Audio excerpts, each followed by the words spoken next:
hari ibintu nka bitatu cyangwa bine bizagufasha gutera imbere. Ijambo rya mbere ni ukugira inshuti. Icyo muragihakanye?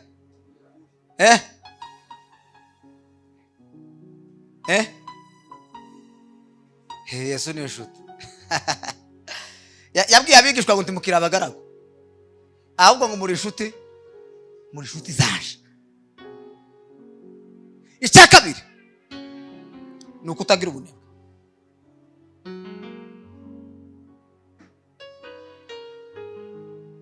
Gukora. Icya gatatu ni ugutanga ibyo ufite. Nta muntu utanga ibyo afite uzugira icyo abura. Tibikunda ni ihame, ijyo ni ihame. Icya kane cyo ni nk'ubushisha ariko sibuko biza byemezwa cyane n'abantu babisomeye saving. Abazizwe ibo tawo bahakanya n'ubwo ubahakanya tibo kwemerera, ariko saving nkatwe nko mu gitaramo niko ubushisha. Umuntu wa saving abandi bari gucyo tibifite nk'ijana, ariko mu mategeko n'ababyiga biri mu ihame bituma umuntu atera imbere.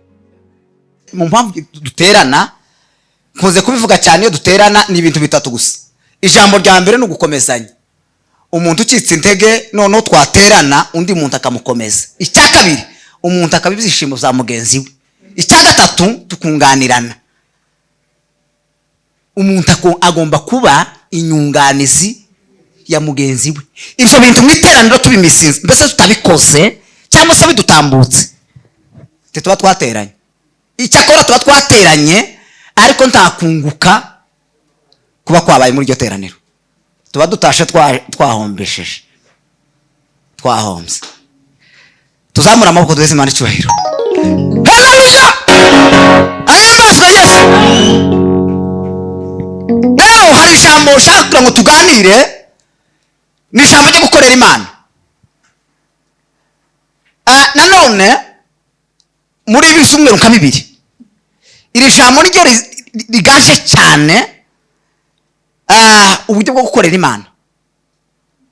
Kandi impamvu ribintera nuko dufite abantu benshi bagenda bateza abantu intege nke, cyangwa se babuza abantu mu buryo bwo kwaguka mu gukorera Imana.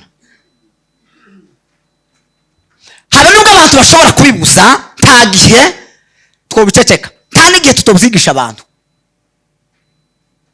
Haleluya! Uburyo bwo gukorera Imana rero, Imana niyo yabitangiye, ariko ngo ifata Yesu ngo imugira umukozi wayo, ngo kuva isi n'ijuru bitararemwa. Bibiliya ikavuga ngo Yesu yahoranye n'Imana kera, ngo ari umukozi w'umuhanga. Yesu nawe atangiye muri misiyo yo kubana n'abantu, ahindura abantu kuba abakozi b'Imana. Tumuzamure amaboko Yesu. Haleluya! Cyane mu buryo bwo gukorera Imana ni ikintu kigomba kubaho cyane turi mu iteraniro. Ibintu nka bitatu by'ingenzi cyane mu iteraniro y'abantu bateranye. Ibindi by'inyigisho zitandukanye zokorerwa hano hanze cyangwa mu maseminari n'ahandi hatandukanye, ariko hano mu iteraniro ni uburyo bwo kuramya no guhimbaza, n'uburyo abantu baza bakorera Imana, n'uburyo abantu bagomba kuzana amashimwe bashima Imana. Dusome ijambo ry'Imana muri Yohana, ubutumwa bwiza bwa Yohana igice cya mbere umurongo wa mbere. Tuze gusoma nanone ab'Iroma igice cya kabiri n'umurongo wa 7, na Yohana wa mbere hariya ku murongo wa mbere. Twamba dusoma twike nko hepfo mwumva amakuru arimo. Gasoma dusome. Mbere na mbere hariho jambo, jambo yahoranye n'Imana, kandi jambo yari Imana. Komeza. Uwo yahoranye n'Imana mbere na mbere, ibintu byose niwe wabiremye, ndetse mu byaremwe byose nta na kimwe kitaremwe n'uwo jambo. Kandi muri we harimo ubugingo, kandi ubwo bugingo bwari umuco w'abantu. Uwo muco uvira mu mwijima, ariko umwijima ija mu Baroma igice cya 2 umurongo wa 7. icya 7. 2 bice 2 umurongo wa 7. abashaka ubwiza n'icyubahiro no kudapfa, bashaka ubwiza n'icyubahiro no kudapfa, babishakishe gukora ibyiza badacogora, babishakishe gukora ibyiza badacogora, izabitura ubugingo buhoraho. Amen. Yohana wa mbere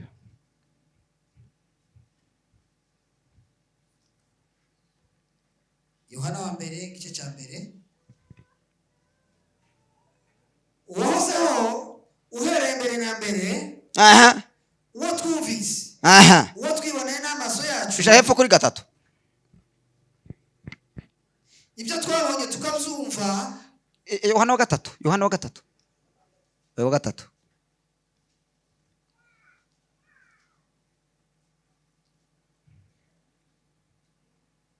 Yohana wa 3 duhera. Jewe mukuru. Naho. Jewe mukuru ndakwandikiye Gayo ukundwa.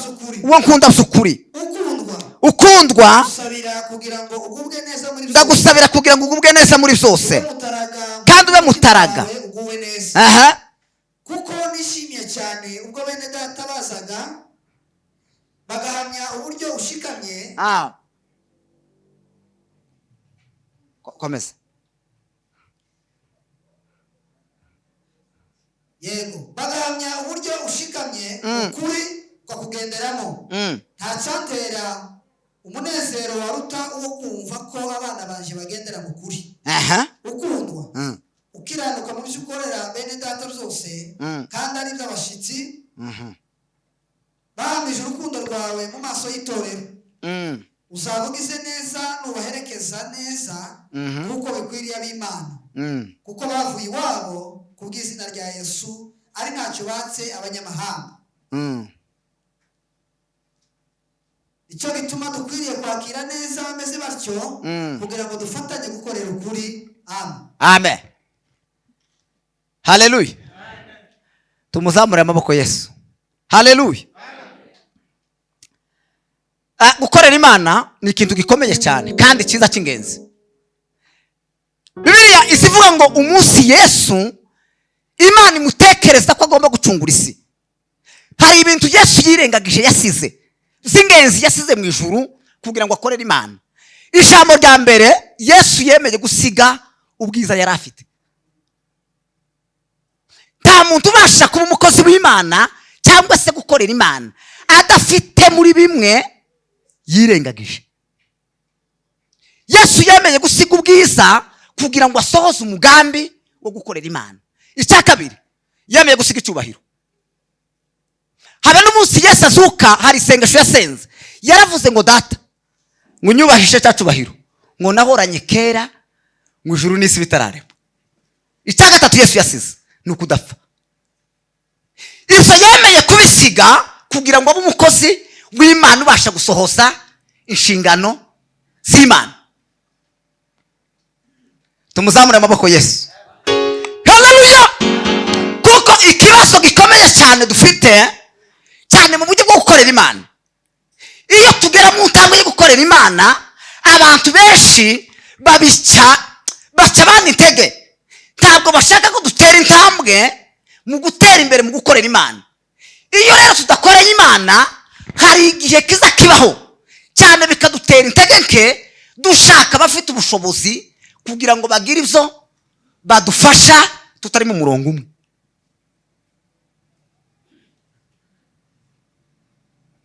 Tumuzamure amaboko Yesu. Ahimbazwe ibihe byose. Gukorera Imana, hari Bibiliya iravuga ngo umunsi Aburahamu yemeye gutamba Isaka, ngo yarabitewe n'umutima wizera, ariko ngo abitekereje ngo ariko kwizera, kandi kwizera Bibiliya ivuga ngo iyo twizeye ngo nibwo tuba dushohoje neza umurimo wo gukorera Imana. Ubukene dufite mu itorero cyane, urebye urugero rw'abantu n'ibyo abantu bafite, ntabwo turagera mu rugero rubasha gukorera Imana mu byo dufite. ahimbazwe Yesu ibihe byose. Iri jambo reka ndivugeho neza. Ejo bundi iriya hirya hari umugabo wasubiye mu nyigisho nigeze kumva muri audio ubushize. Aravuga ngo nyine muri kino gihe cy'isezerano rishe ngo abantu ntibagomba gukoresha ibyabo ngo bakorera Imana, ngo kubwo umuntu bw'umwami Yesu Kristo wapfuye akazuka akaduheza ubwo buntu, ngo n'abakora ngo baza bakora ibyo batazi, ngo ibintu byose Yesu yarabikoze, ngo abantu bicare ngo abantu bicare.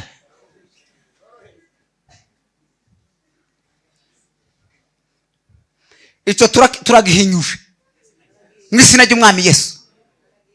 Kudakorera Imana bitera n'intege nke mu buryo bwo gusenga. Abantu batemera gukorera Imana ntabwo baba mu mbaraga z'amasengesho. Niyo basenze amasengesho yabo asagira inkomyi. Mbese igikorwa cyo gusenga kigaragazwa n'imbaraga zikomeye zo kwizera, kandi abizeye Imana bagaragaza ibikorwa baza bakorera Imana.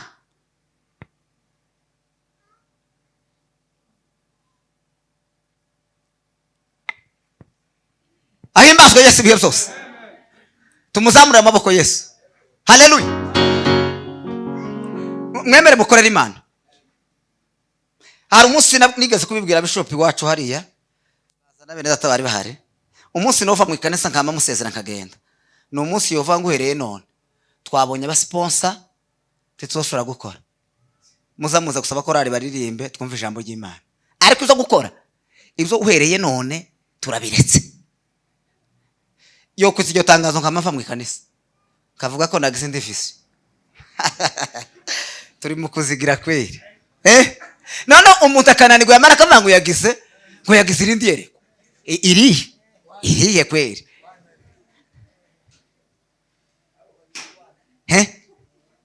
Kujya abayananiwe.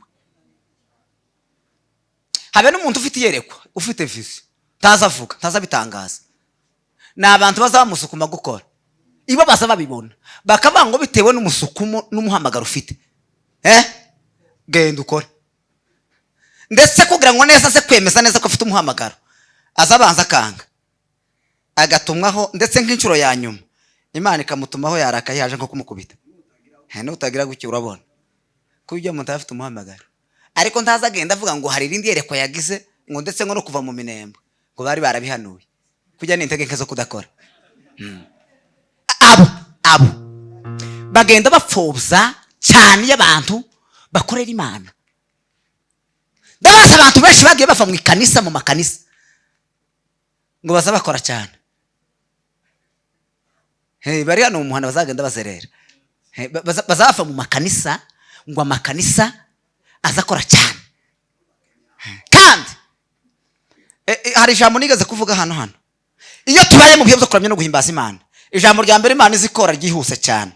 Izo tubabarira ibyaha n'ibicumuro byacu byose idasize na kimwe. Icyakabiri iyo tubaye mu bihe byo kuramya no guhimbaza, abanzi bacu baza basubiranamo, ndetse bafite ibyo basenye Imana ikabazana bakabyubaka, ngo bagasaba bakubaka n'ibindi kandi bakabikora bibavunye. Bajya batugwanyije ba Diotrefe banga gukora. Iyo tubaye mu bihe byo gukorera Imana twebwe, Paul yabibwiye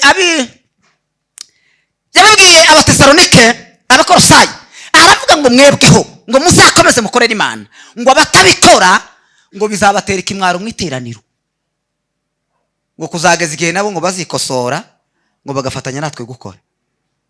Paul abibwira ati taravuga ngo abacu bo ngo uzobigisha uburyo bwiza bwo gukorera Imana kugira ngo paruwase y'Ikereti izamukigira imbaraga. Ibi ya mbere.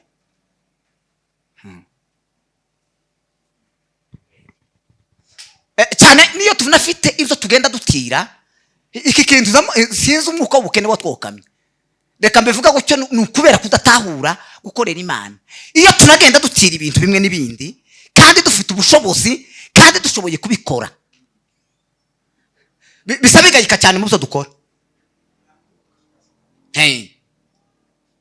Ari nacyo abafarisayo bari bashaka kumarisha igitaramo cy'intumwa n'ubushobozi.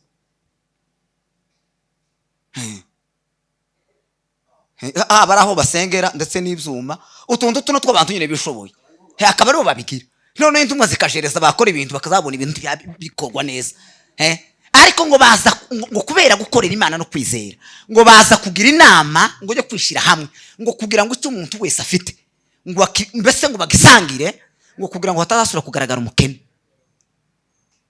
Nta bintu bike dufite gusa nuko uzo dufite tutabisangira kandi tuzaduteganaho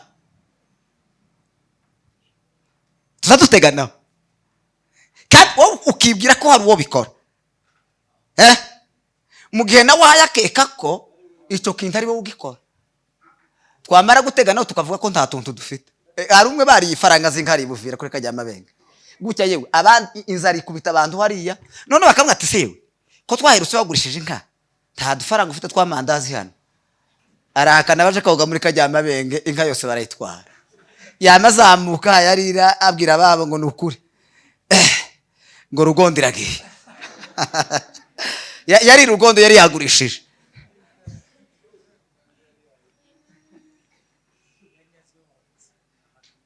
Ariko Bibiliya nta kintu yasize yaravuze ngo bene abo bagira uwo mwuko kudakorera Imana ngo hari ikindi Imana itobima ngo ntiyobima kugwiza ibintu ngo izireka bakaguma bakabigwiza ariko ngo ikabima kubirya ngo bakabikorera kuruhira abandi.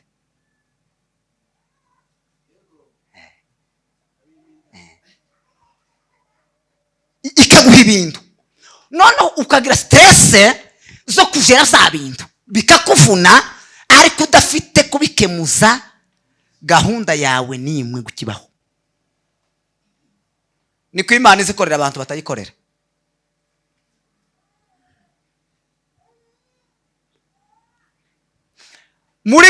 muri bimwe mu mateka maje amateka y'abantu basenze kera mu bintu byanditse yara mu bitabo no mu makaye muri bimwe byatumye icyo kintu ariko nicyo hano mu Gitaramo si cya hanze hano muri politike hano hanze muri politike habe nubwo ushobora kuba waraje ubunze kujya warahunze kandi muza mubivuga mwarahunze habe nubwo ushobora kuko zanumva abantu benshi bashima ngo yariteguye ngo agurisha n'inka ngo arabunga habe nubwo ubivuga kandi ariko byagenze hano hanze muri politike uratsinzwe tanga ngo nimwe ufite yo kuba ubisobanura n'ibintu biri mbese biri muri porogaramu abakongomani barahunze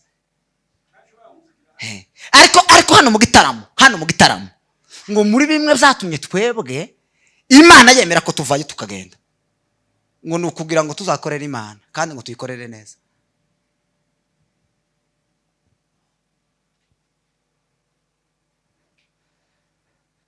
Tuzamura amaboko ahimbazwe Yesu byo sinigeze kubabwira banza ni umuhungu wiwakira mu karere hari i Kigali kandi umuhungu wasomye mu buzima busanzwe abakobwa bagera kuri 5 baramwanze azikofu banza muzi yewe agahamagara umukobwa kuva Kimisagara bagahurira Remera haje kumushaka none ngo akabura umutima wo gukuramo amafaranga ngo bagure soda yamara kagenda atangisha amayitaje ngo bamusengere ngo abakobwa bari mu kumwanga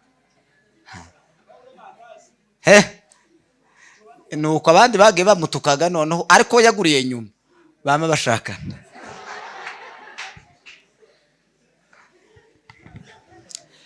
Icyo nari mvuze ntabwo mu ikanisa cyangwa se mu nzu y'Imana tugomba guteganaho mu gihe dukorera Imana. Ntabwo tugomba guteganaho kandi reka habe n'abashaka icyubahiro. Bibiliya yabivuze neza cyane, abashaka ubwiza n'icyubahiro no kudapfa babishakisha gukora ibyiza badacogora. Tubona umunyacyubahiro ntaza gisaba habe n'uwa mushingano mu gihe runaka. Iyo hawe inshingano barangije gusa kuvuga ijambo bazamutera salute. Ni ibintu biri mu porogaramu bihari, si byo gutangaza ngo kumubona ngo muza munyuba. Ndetse kera iryo jambo rimaze kumavuta utegetse abantu ko bakubaha bazama gusuzugura cyangwa kwikisha iryo jambo. Nta muntu wari ukubaha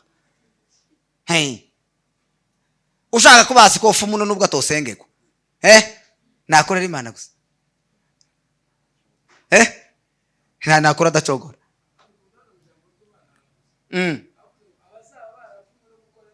Aha.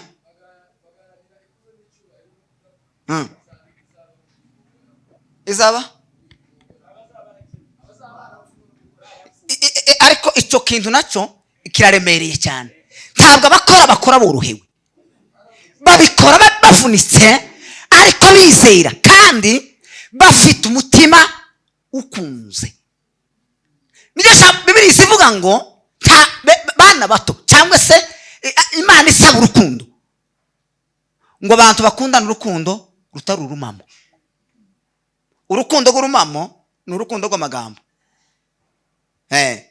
Ukavuga ko ukunda umuntu ariko mu gihe runaka asaba ubufasha bwawe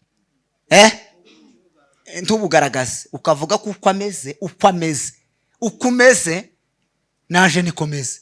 None twihangane twimbi.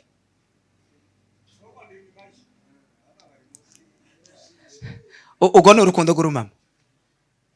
Hari ibintu by'ingenzi bitatu Yesu yaje gukora. Ikintu cya mbere, yaje kumaraho imirimo ya Satani. Icya kabiri, ngo yaje kubohora abantu imigozi baboshe kugira ngo bakorere Imana. Icya gatatu, Yesu yaje gutanga ubugingo.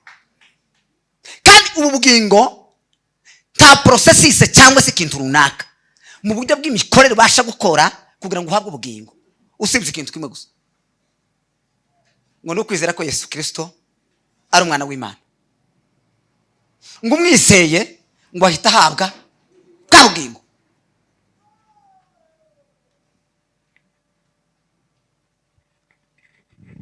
Tumuzamure amaboko Yesu watsinze. Haleluya. Ahimbazwe ibihe byose. Hari umugabo w'umunyamerika kandi w'umunyembaraga cyane, ngo abakristo ngo afite abakristo baza ari 10 nabangahe 20, ngo abandi bakristo bazaje kwira uburi wakanga akaba ngo maze musubire ndacyari ko nigisha abana 20, ngo nibagera mu rugero rwiza rwo gukorera Imana, ngo nta kintu utazokora ku isi. Habe na Yesu kandi yari yanze paruwase y'abantu benshi, bakaza baza kabasubizayo kandi cyane ngo abaje kwirubura. Tumuzamura amaboko Yesu watsinze. Haleluya. Yesu ngo yakaza afata bagiye yafashe ngo kumbaraga bashaka ndetse gukora imirimo yabo akayibakuraho. Ariko bano baje ngo turagukurikira tugiye kwirubura ku paruwase, n'umutiha ni gusungana gucyo kabatsinda kamabasubizayo. Muzasoma inyaraka hano zose n'ubutumwa bwiza. Abashatse kumukurikira ntibyakunze, cyari kizame gusa kikamba kibatsinda bagasubirayo. Ariko bajye bakaza batanga impamvu zo kudakorera Imana, ariko ngo Yesu yabatoranije bakaza baza bagakora kandi zaruha bigakunda.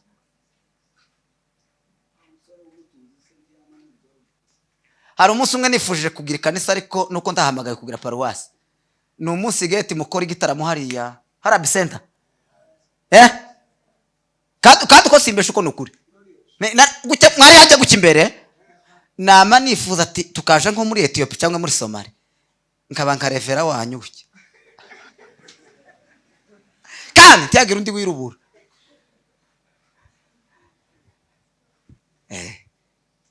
Ariko cyari cyifuzo kandi iki cyo ngo Bibiliya cyemera. Paulo senti yakivuze yakibwiye Timoteyo ngo uzifuza ngo bayifuje ikintu cyiza. Tuzatuzifuza gusa ariko bamwe ntitubikore. Tuzamura amaboko. Haleluya. Ahimbazwe Yesu ibihe byose. Mwemere mukorere Imana. Kandi icyo mbabwira gukorera Imana, abafite iyerekwa cyangwa se ishurirwa ryo gukorera Imana, ntabwo bakorera Imana mu mafaranga gusa. Ikintu cya mbere kibanza mu gukorera Imana ni ukwitanga,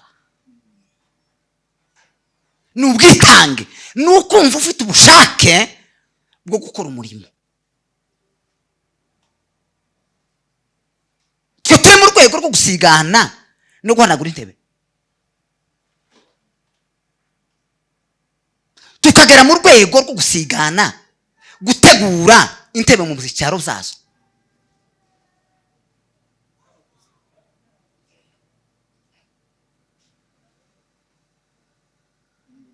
Hari umunsi umwe hari iwacu ku paruwase, gusa nabibwiye Asikofira turi mu biro,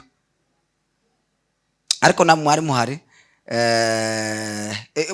kuri za mbuga z'imisanzu.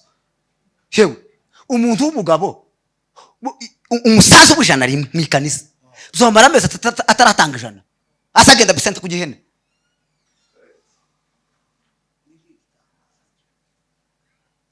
Oya sinomugaye, we no sinomugaye, kuko nabonye umugabo umwe kandi w'iwacu hari hafi aha hari muhira yari afite nka 300, intama yari afite 200 n'ihene 8 apana amakuru gayo hirya. Yewe uko nzamutse mvuye ku mushasha yakazaza kicara mu rugo akavuga ati wewe turavugana nawe nk'umuntu w'umugabo, uransigira amafaranga ejo nzaje mu isoko kuri hwehwe nguru urukweto. Ariko yeme nimwumve ndizo bishika.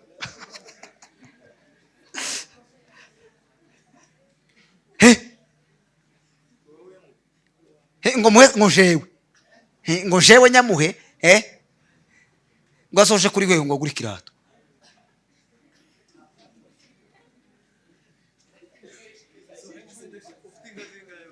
Ende hezi nyine nke zinyegere.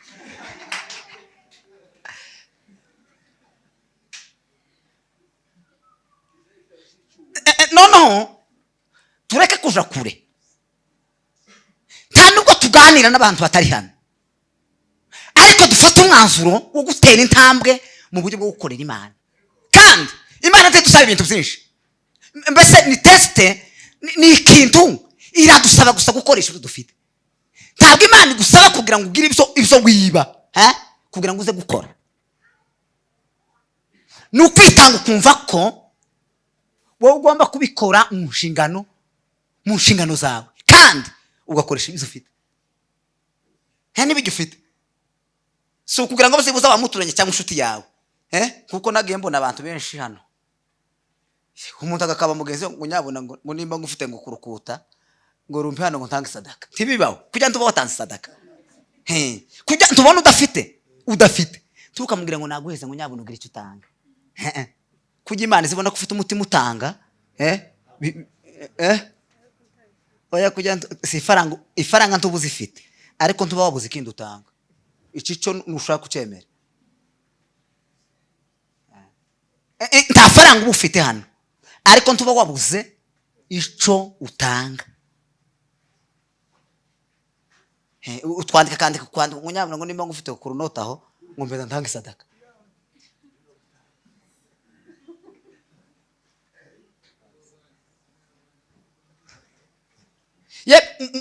Murebe hamwe no mu rwego abantu bagezemwo.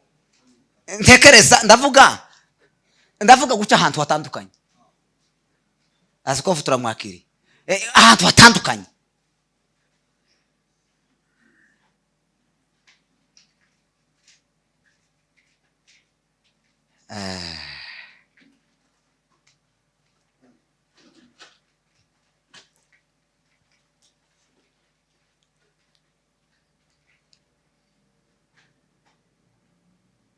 Gutanga isadaka izitanguye, isadaka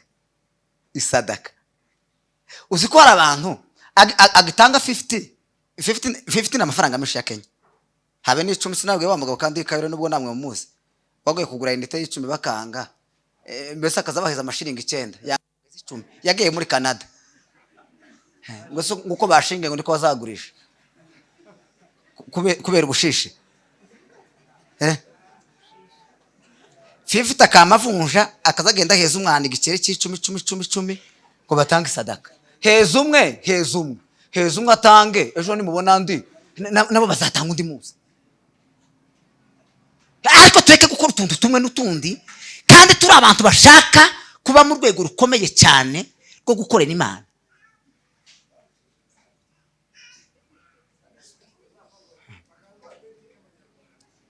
Oya hari wajanye ifaranga z'amagande muri Amerika kubera umutima w'akagugu wo kutemera gukorera Imana. Undi abana na bagenzi be hano muri foya hano umoja tu abasiga muri foya amafaranga bamuhaye gushopinga, arashopinga ibikapo arapakira hasaguka ifaranga. Yewe ntiyazisigira bagenzi be babana, azohereza mu minembwe ngo baguringa.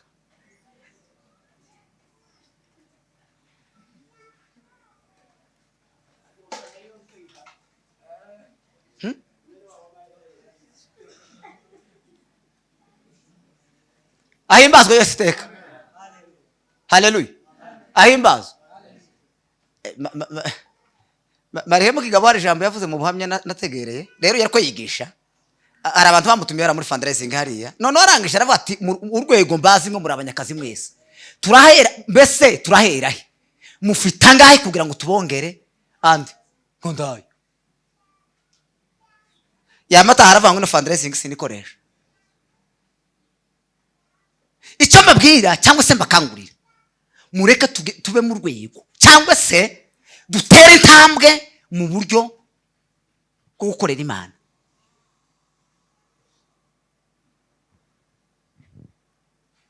Umuntu wese muri abinyunganizi ya mugenzi we cyane kuri byinshi duhuriyeho nk'amatorero turusange. Icyo tugomba kugikora tukagikorana imbaraga zirenze uko twotangarizwa.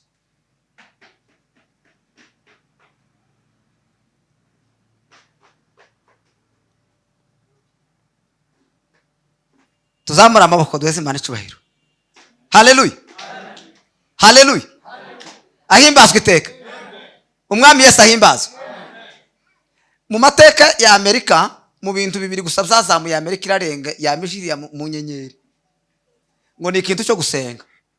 Ngo bamaze kumenya ko gusenga ngo ariko gushobora kuzamura igihugu. Ngo barabikoze kandi babikora ngo ndetse bamwe bakabikora ku bw'itegeko. Ngo akabikora atabikunze ariko akabikora. Ngo kubera kubimenya. Icya kabiri ngo ni urwego rwo gutanga icyacu ngo bakorera Imana.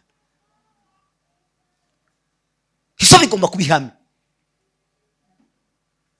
Gukorera Imana bigomba kuba kubihame.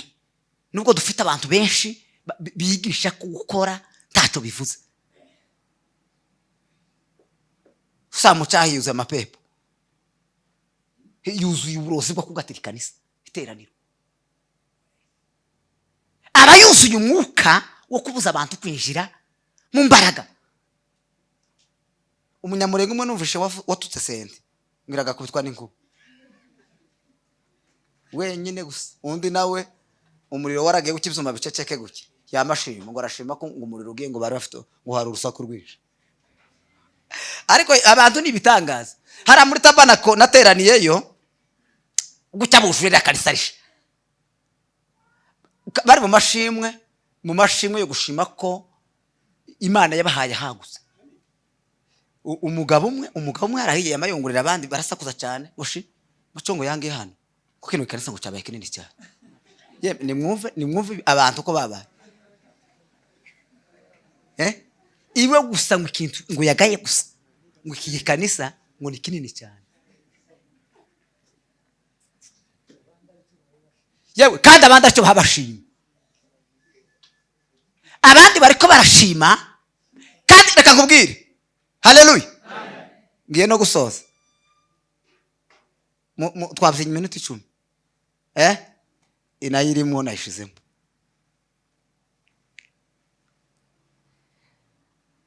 Umwuka Satani akoresha cyane mu iteraniro hagiye kuba uburyo bw'ubuzutse bwo gukorera Imana.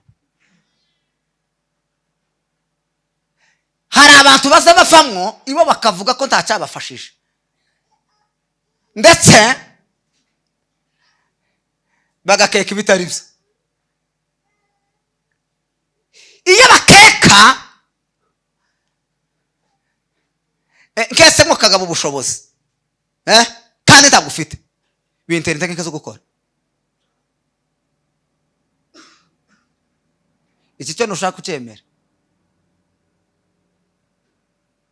Mu gukorera Imana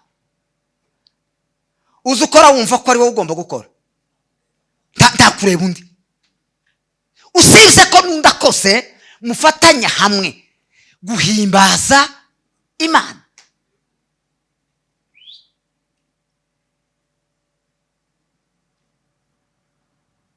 Intambwe ya kabiri y'urwego rwo gukorera Imana ni ugukorera abantu.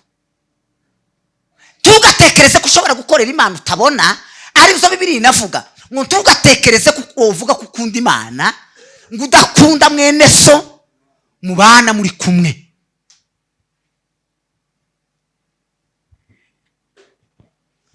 ugatekereza gukorera umuntu uri muri Sudani, uwo mubana utomukorera. Kujya no guparamiye, kujya si imbaraga, nta nubwo ari ububyutse. Tugera mu rwego rwiza rwo gukorera Imana iyo dukorera abantu.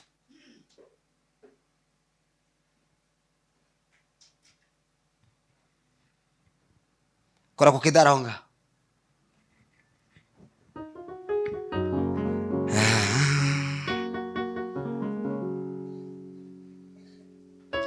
Amfitiye byinshi mu kiganza cyiwe, harimo ibyiza gusa,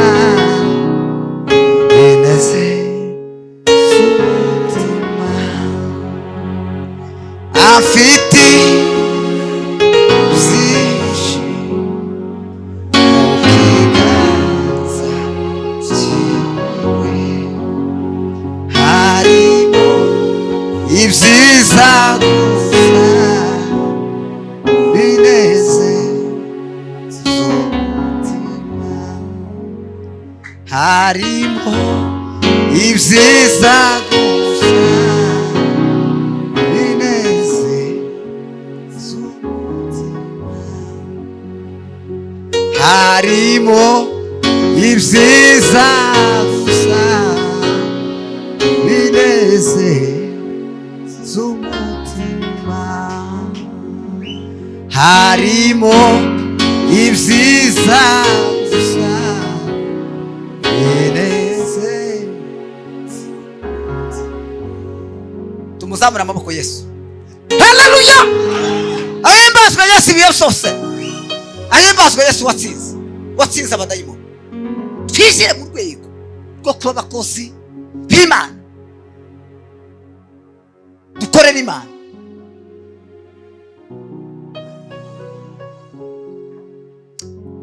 Mu kwezi gushize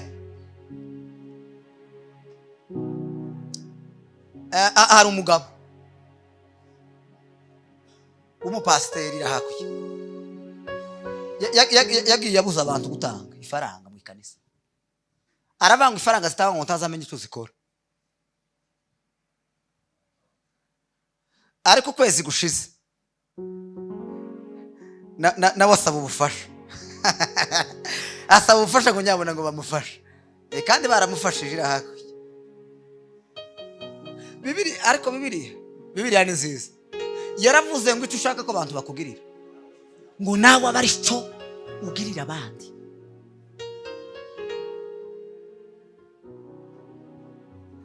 Kubera ko duteye imbere cyane, ndavuga gutera imbere ni ibituba twibwiranye. Ibituba twibwira ko tuba dutera imbere kandi uzokunda. Hari ibintu nka 3 cyangwa 4 bizagufasha gutera imbere. Ijambo rya mbere ni ukugira inshuti. Icyo muragihakanye?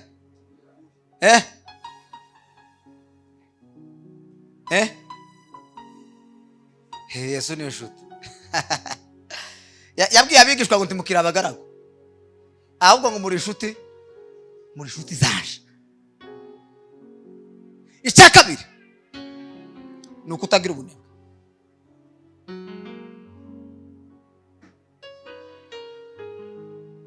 Gukora. Icya gatatu ni ugutanga ibyo ufite. Nta muntu utanga ibyo afite uzugira icyo abura. Tibikunda ni ihame, ijyo ni ihame. Icya kane cyo ni nk'ubushisha, ariko sibwo biza byemezwa cyane n'abantu babisomeye. Saving abanzizwe ibo tawo bahakanya n'ubwo ubahakanya tibo kwemerera. Ariko saving nkatwe nko mu gitaramo niko ubushisha. Umuntu wamusavinga abandi bari gutyo tibifite nk'injana, ariko mu mategeko n'ababyiga biri mu ihame bituma umuntu atera imbere.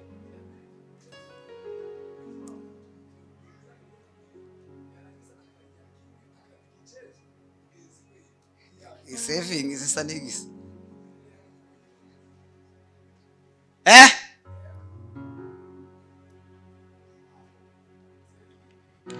abagabo b'abagande bakijijwe vuba. Umunsi bakizwa nari kumwe na Kabuye iriya hakurya hitwa Cyenkwanzi. Twababwiye Yesu w'i Nazareti, baravuga ngo si uwo Yesu ni umunyamurenga biwanya ba mu Minembwe. Umugabo umwe mukuru muri bo aravuga ngo uwo ntabwo ari umunyamurenge. Ngo rimwe nigeze kuja Kampala ngo numva baramuvuze kuri radio, kandi ngo numve bamuvuze ngo bagomba kuvuga ko ngo ashobora kuba ari wa muntu baza bavuga ngo ni Aburahamu. Uwoga ngo niwe wabimenye, washatse gufasha abantu. Ariko mu gihe gito bamaze kubimenya, umugabo gutanga icyacumi cyangwa se gukorera Imana, kandi uko ni ukuri barabikoze. Yakaze aja mu kibuga cy'inka agaharura inka, agaharura akavanga imwe 2 3 4 yageza ku 10, icyo agashijeho 10 akama yikubita ya pasiteri akamva ati yitwara, agaharura akageza izindi 10 9 iya 10 akayiha pasiteri. Kandi abakuru b'ikanisa bakavanga ngo zinonka ngo n'ubutunzi bwa pasiteri, ngo sivyo kubaka ikanisa. Ibyo kubaka ikanisa dukore mu cyango twubake, ariko twe tukigera mu rwego rwo gukorera Imana tukaza dukurikirana n'ituro twatanze ngo ryakoze kubera intekenke ya mafaranga twatanze niki yakoze mu ikanisa. Muri ko muva twotera imbere.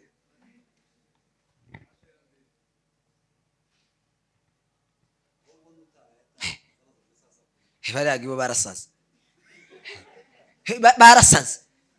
bari muri babagabo Paulo yabwiye abi Filipi, aravuga ngo mwirinde zambwa. Izo nimbwa.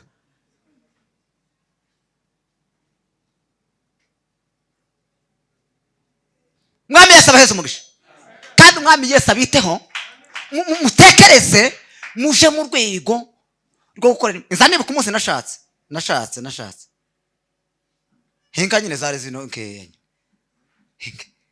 mu gitaramo gutya kimwe gutya barazijana akarere kamba kajwangarara. Data wacu yamakoresha inama yikubagaho gutya, baravuga ngo nasase. Umunsi namanutse bwa mbere gukibuvira gutya, izamzibuka uwo munsi bampana amafaranga $100, umuntu wazimbaye w'inshuti yanje namaneri gukuba ko gufasha hano gutya ngo batazitwara. Ariko hari ijambo yavuze,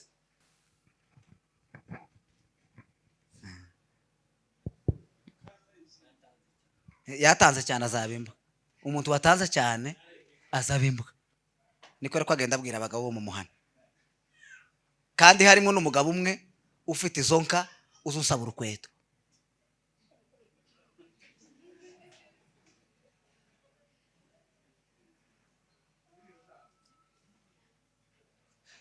Yesu yarantangaje cyane. Mu iteraniro wa mudamu watanze isente yari afite nta zindi asigaje, Yesu atanga itangazo mu iteraniro, yamavanga amaturo yose mwayatanze, hari umuntu wabarushije, n'uyu watanze yari afite ariko aramara.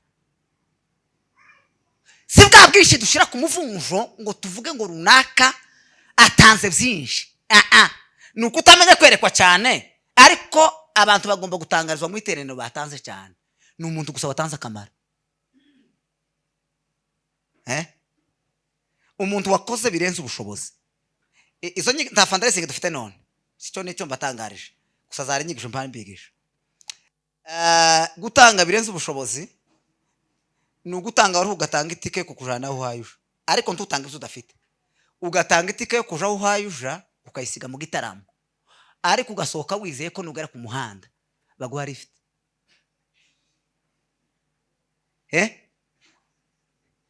Niko gutanga birenze kujya ubarenze ubushobozi. Ariko si byo kuvuga ngo yatanze ngo uratanga mu kwizera ngo uzabibona kujya jyana amatirimbukanye, nkuko benshi byanga bakavuga ko ibyo batekereje gukora bitakunze. Ni uburiganya bwa Satani. Tanga gusiza ufite ubumare kujya bakoze birenze ubushobozi.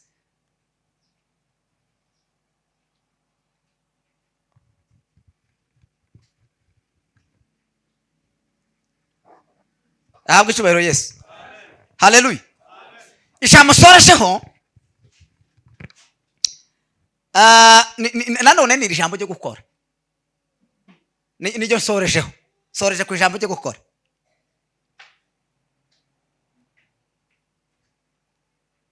Ikindi kizagufasha gukorera Imana cyane mu byo ufite, mu bushobozi no mu mbaraga. Kububatse n'abafite aho babarizwa, bafite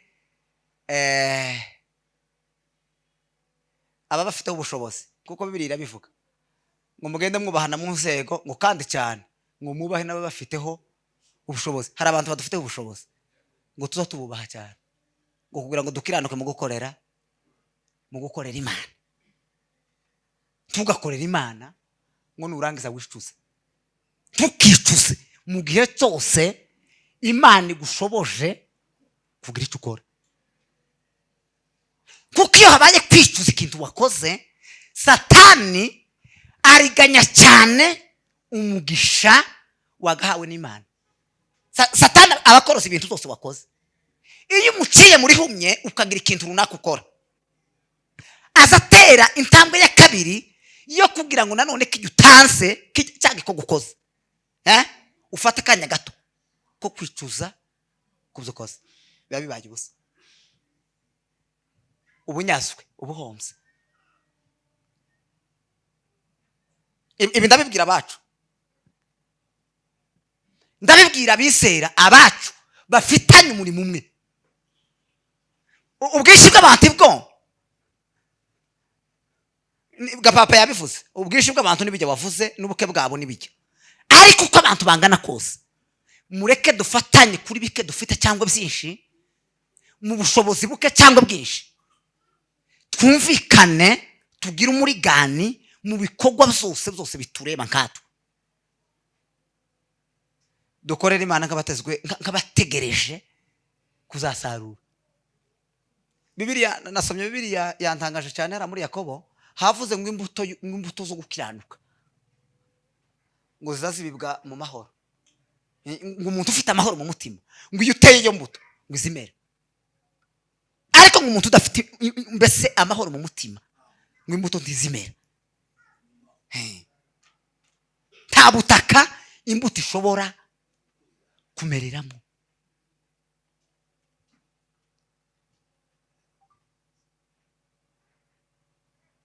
Mu buzima busanzwe, mu buzima bw'umwuka, mu mibereho y'abantu n'abandi, iyi si turimo n'ahandi tuzaje, gukora ni ihame ry'umuntu Imana yahaye ubwenge, igatanga Yesu kugira ngo abantu bamwizere, baba bakozi b'Imana. Icyo gukora, baza bakora ibyo bazi, kandi cyane bizera ko bazabihembekwa.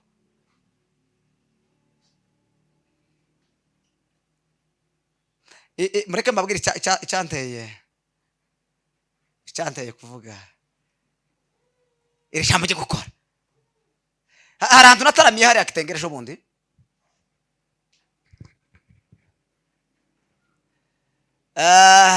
abantu barakora kandi barakoze cyane, bari kubunganira mwene data mu Rwanda. Ashaka afunga iparuwase vuba, akeneye ubufasha bwinshi.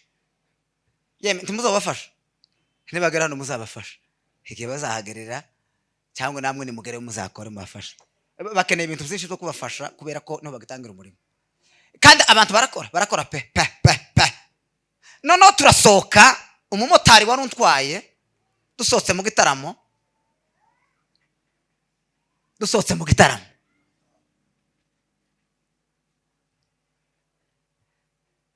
arambwira ngo iwe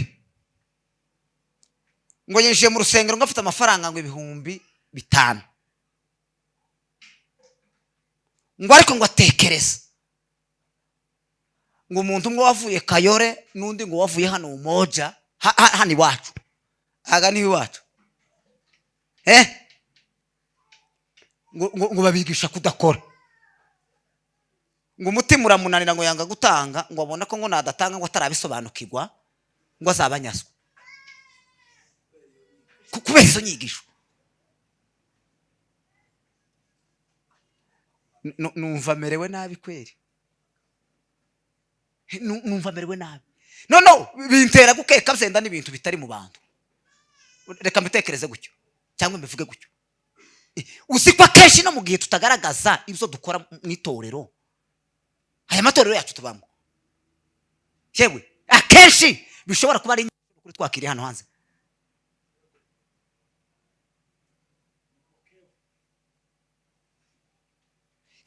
Nabitekereje kuri gospel hari iwacu mu bakristo bonyine gusa dufite. Umukristo batizwa, umukristo wese ushobora kwishura inzu mu ikanisa iwacu,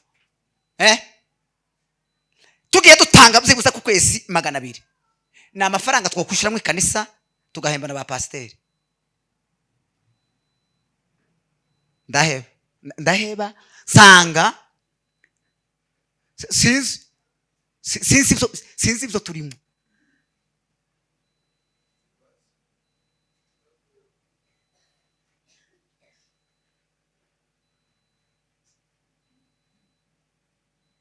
Muri kimwe gaho tuzanirega zenda mu kindi gihe cyangwa tukiri muri Kenya, ni ukudahemba abakozi. Kiri mu bintu bibiri, hari ibintu nka bitatu bikomeye cyane hariya mu mibereho mu mibanire y'abantu n'abandi. Imana itaza ishaka kwihanganira izisa niko zikinti kwihangana bisa n'ibigoye. Ni kumva ubuze n'umupfakazi n'umugore wasenze hayarira cyane no kurenganya abakozi. Umuntu wese ukoresha umuntu, ufite mbese umuntu ukoresha undi, ariko ntamukiranukire mu kumuhemba, ni ikibazo giteye ubwoba cyane.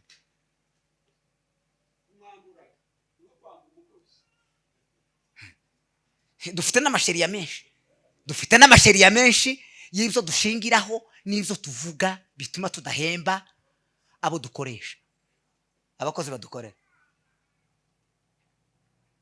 Iki cyo ndushaka tucemere ni integenge.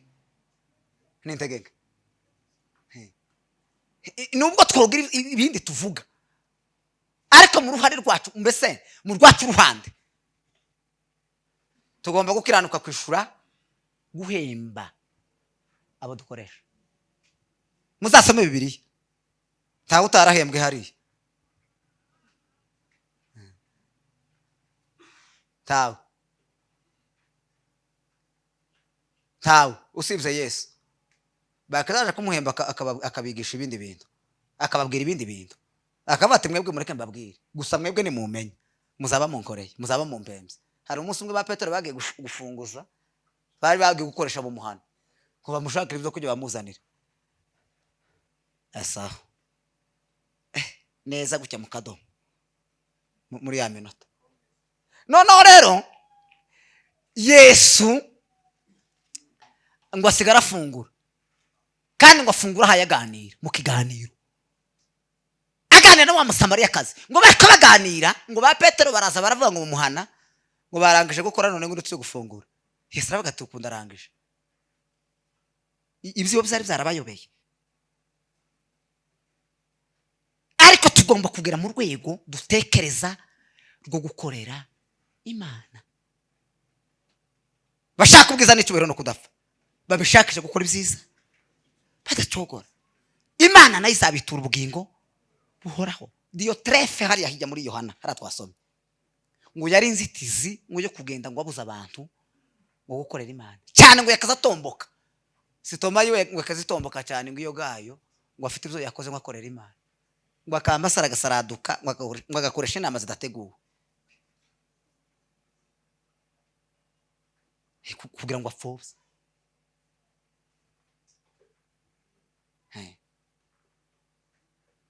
Mwami Yesu abiteho, kandi Mwami Yesu abahize umugisha. Mukorera Imana kugira ngo naho mwifuza kugera mugende muhagere, mugere ku bintu bikomeye cyane.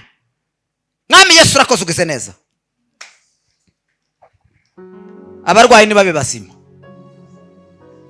mu mbaraga z'Umwami Yesu. Warankishije ndwaye, kandi n'abarwaye bakwizera babasha kuba basima mu mbaraga z'Umwami Yesu w'i Nazareti. Frela Sophie. Kandi n'izi ngendo zacu urazizi.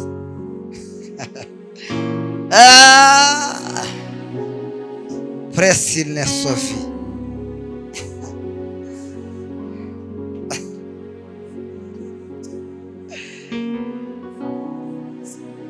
Tuzamura amaboko ntera haleluya 7 n'icari.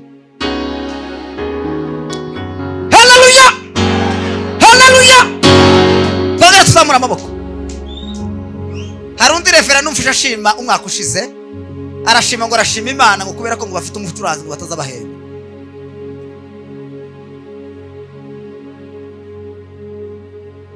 Ngo turashima Imana ko dufite umucuranzi ngo tutazaduhemba.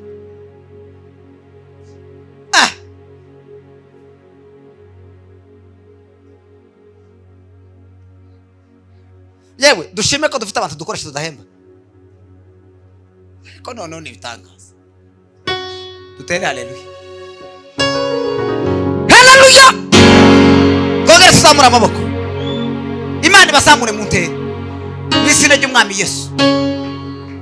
Tuzamura amaboko.